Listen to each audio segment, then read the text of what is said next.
April 25th, 2009, Brittanee Drexel was last seen leaving Blue Water Resort at Myrtle Beach, South Carolina, never to be seen or heard from again. It took 13 years, one false report, to finally get the closure and justice for her family. Welcome back to Serial Chronicles. Don't forget to give us a like and subscribe. Today we have a cold case that spanned 13 years and now finally closed. The case of Brittanee Drexel is a tragedy, as no one should ever have to suffer her fate. I can only imagine the anger, grief, and suffering her parents faced from the day this horrific tragedy happened. And during the 13 years this case did not get solved, there was no closure for this family. Brittanee was born on October 7, 1991 in Rochester, New York. After 2 years, her mother and birth father split. Shortly after, Dawn married Chad Drexel. He adopted her, thus the last name Drexel.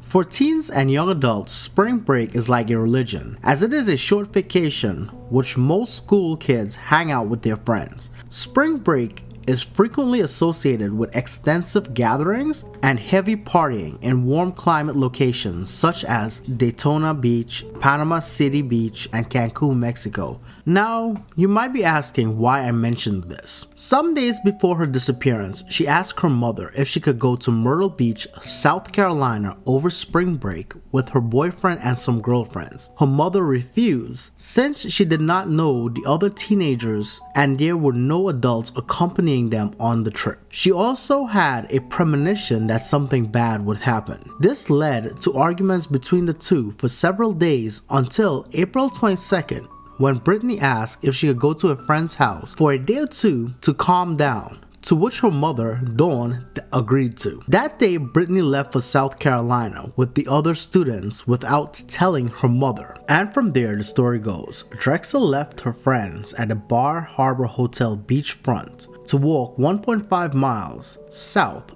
down South Ocean Boulevard to visit a longtime friend who was staying at the Blue Water Resort. Security cameras at the Blue Water Resort showed her arriving. She was carrying a beige purse and wearing a black and white tank top, flip-flops, and shorts.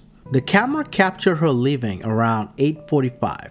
Her boyfriend stayed in Rochester due to work commitments. Her boyfriend and her were texting back and forth consistently, but around 9:15 p.m., the texting suddenly stopped. So her boyfriend, in panic, began calling her friends to see if everything was alright. These attempts failed. So now, backed in a corner, he called her mother, who was instantaneously surprised that her child went to spring break in Myrtle Beach after she expressly told her not to. Dawn called Chad, and then the Rochester police, hoping that they could establish communications with their counterparts in South Carolina. They repeatedly called Brittanee's phone, but it still went unanswered.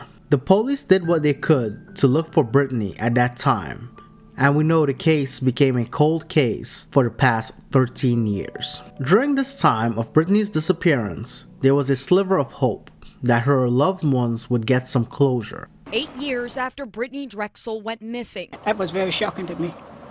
It was really shocking, and it still is. She was just 17 years old. To have somebody missing all that long time. She was last seen in Myrtle Beach on a spring break trip. I don't know where they at, don't know if they're alive or dead. The search has led investigators from Myrtle Beach to Horry County, Charleston County, and now Georgetown County. Never know. In this quiet neighborhood, we never know what might happen or can happen. Neighbors here tell me they never thought this case would lead to their backyard. Nothing like this has ever happened. So, but you never expect a little town that everybody knows everybody. An excavator, K9 units, and the FBI all on scene. I didn't even know they were here until someone else came to my door and told me that they were here. And I look out and it was very much surprising. Officials say there have been leads since 2009. Just last year, a man told investigators Drexel was held in a stash house in McClellanville, where she was raped, shot, and fed to alligators. So it's kind of scary that it's coming home now. It's amazing. Never know what can happen. Neighbors here hope this search provides answers. And I pray that they will get justice. No charges have been made related to this case and no word on how long this investigation will take place.